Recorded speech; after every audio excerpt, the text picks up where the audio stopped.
সকল মানুষের কাছে এটা বলবো যে বাংলাদেশে আজকে সত্যি মাইনরিটিজের উপরে যে অত্যাচার চলছে সেটা আমরা কেউ ভালো চোখে দেখছি না।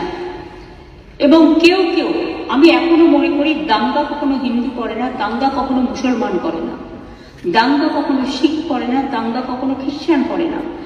দাঙ্গা করে কতিপয় সমাজ বিরোধী এবং যারা সমাজের বোঝা। সুতরাং এই ব্যাপারটিকে এই অ্যাঙ্গেল থেকে দেখে আমরা সবাই যেন এমন কোনো মন্তব্য না করি যাতে আমাদের কোনো রকম পরিস্থিতি বাংলায় এটাকে নিয়ে খারাপ হয়।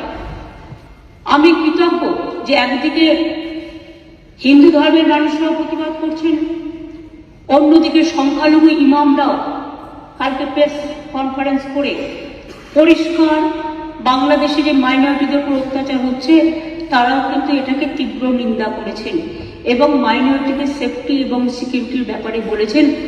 এটা বাংলায় প্রথম, যারা মনে রাখবেন এটা আমাদের ধর্মনিরপেক্ষতার একটা প্রধান একটা স্তম্ভ এবং আমি সকলকে এই জন্য অভিনন্দন জানাচ্ছি।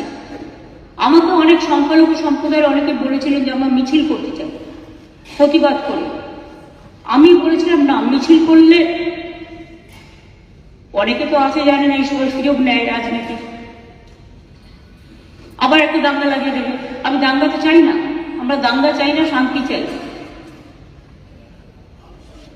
একটা হিন্দুর গায়ে যে রক্ত আছে, একটা মুসলিমের গায়ে সে রক্ত আছে, একটা ভাইয়ের গায়ে যে রক্ত আছে, একটা বোনের গায়ে সে রক্ত আছে, একটা পাঞ্জাবির গায়ে যে রক্ত আছে, একটা শিখের গায়ে খ্রিস্টানের গায়ে সে রক্ত আছে।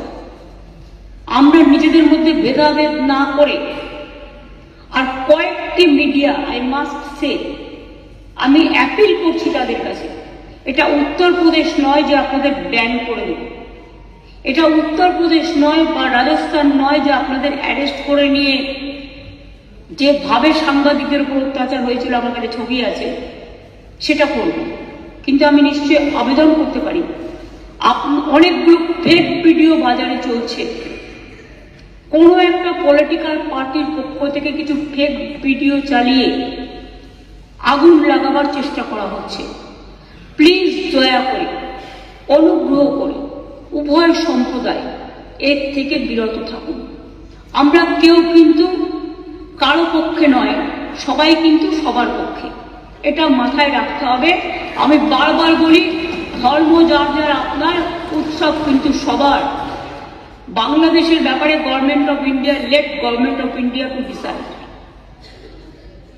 এখানে আমরা যেন কেউ অতিরিক্ত কথা না বলি এবং অতিরিক্ত কথা বলে পরিস্থিতিটা নষ্ট না করি। যারা ভাবছেন এটা নিয়ে রাজনীতি করবেন তারা জেনে রাখুন, ওটা করতে গেলে আপনার রাজ্যেরও ক্ষতি হবে, ওখানেও যারা আমাদের বন্ধু বান্ধবরা আছে, ভাই বোনেরা আছে, তাদেরও ক্ষতি হবে। আমরা এটা চাই না। গভর্নমেন্টের কতগুলো পলিসি আছে, যেমন এক্সটার্নাল অ্যাফেয়ার্স পলিসি, এটা গভর্নমেন্ট অফ ইন্ডিয়ার ভাগ্যে পড়ে, আমাদের নয়, ওদের জুরিসডিকশনে পড়ে। অনেকে ওপার বাংলা থেকে এপার বাংলা আসতে চাইছে, কিন্তু তারা ঢুকতে পারছে না। আমাদের কোনো আপত্তি নেই, কিন্তু সেখানে বর্ডার সিকিউরিটি ফোর্স দায়িত্ব নিয়েছেন, তারা আসতে দেবে কি দেবে না এটা তাদের ব্যাপার, সেই নিয়েও আমি কোনো কটু মন্তব্যে যাব না। কিন্তু যাদের টাকা আছে, পয়সা আছে, ভিসা আছে, পাসপোর্ট আছে, তারা তো প্লেনে চলে আসছে। প্লেন তো আসছে, প্লেন তো চলছে, ট্রেন তো চলছে, কিন্তু গরিব মানুষগুলো যাদের কাছে হয়তো কিছু নেই, তারা আসতে গেলে পারছে না, তারা বাধা পাচ্ছে বিএসএফ এর কাছে। আমাদের হাতে কিন্তু বর্ডার নেই, এটা মাথায় রাখবেন। তাই আমি সবাইকে বলবো, এমন কোনো কথা যাতে আমরা না বলি, যাতে কোনো আমাদের পক্ষও নয়, এ পক্ষও নয়, ও পক্ষও নয়। আমি সবাইকে আবেদন করছি যাতে কোনো অতিরিক্ত কোনো প্ররোচনা সৃষ্টি হতে পারে। আমি যতদূর জানি কালকে ফরেন সেক্রেটারি যাবেন বাংলাদেশে, আজকেই যাচ্ছেন, কালকে ওদের মিটিং আছে। সুতরাং লেট দেম ডিসাইড। এই ব্যাপারে আমি পরিষ্কার বলি, এক্সটার্নাল অ্যাফেয়ার্স এর ব্যাপারে উই নেভার ইন্টারফেয়ার।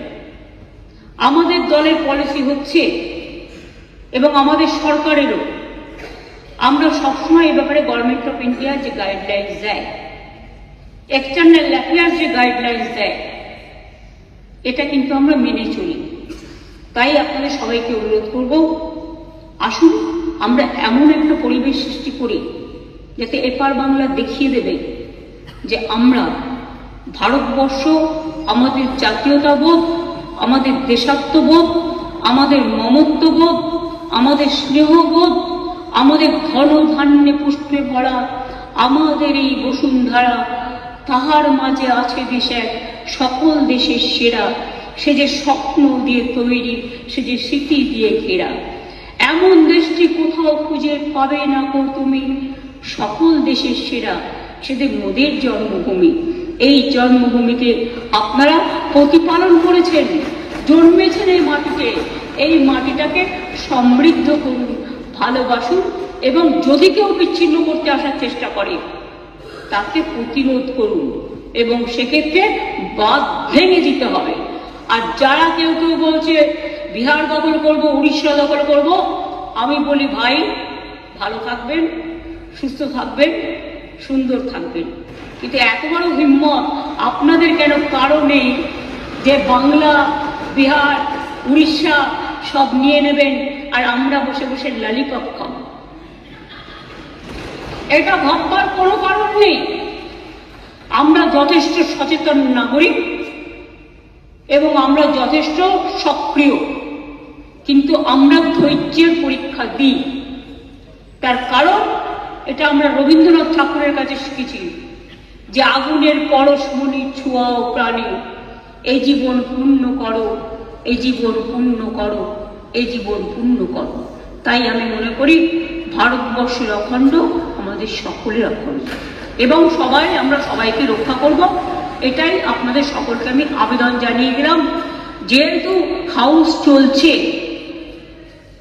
লোকসভাতেও আমাদের মেম্বাররা নিশ্চয়ই আলোচনা করবেন সুযোগ পেলে। কাজে যিনি গেছেন ক্যাবিনেট সেক্রেটারি, আমরা আশা করি তার দৌত্য সফল হোক, শান্তি ফিরে আসুক। বাংলাদেশের রাজনীতির সাথে আমাদের রাজনীতির সম্পর্ক নেই, ওরা কে কি রাজনীতি করবে সে নিয়ে আমরা কোনো কথা বলতে চাই না, কিন্তু আমাদের দেশের যে ধর্ম নিরপেক্ষতা, যে গণতন্ত্র, যে সংবিধান, আমরা যেন সেটাকে মেনে চলি। আমরা যেন অন্য কোনো উস্কানিতে কোনো উস্কানি না দিই, এটুকুই আমার আবেদন। অনেক ধন্যবাদ স্যার এই টাইমটা আমায় দেওয়ার জন্য।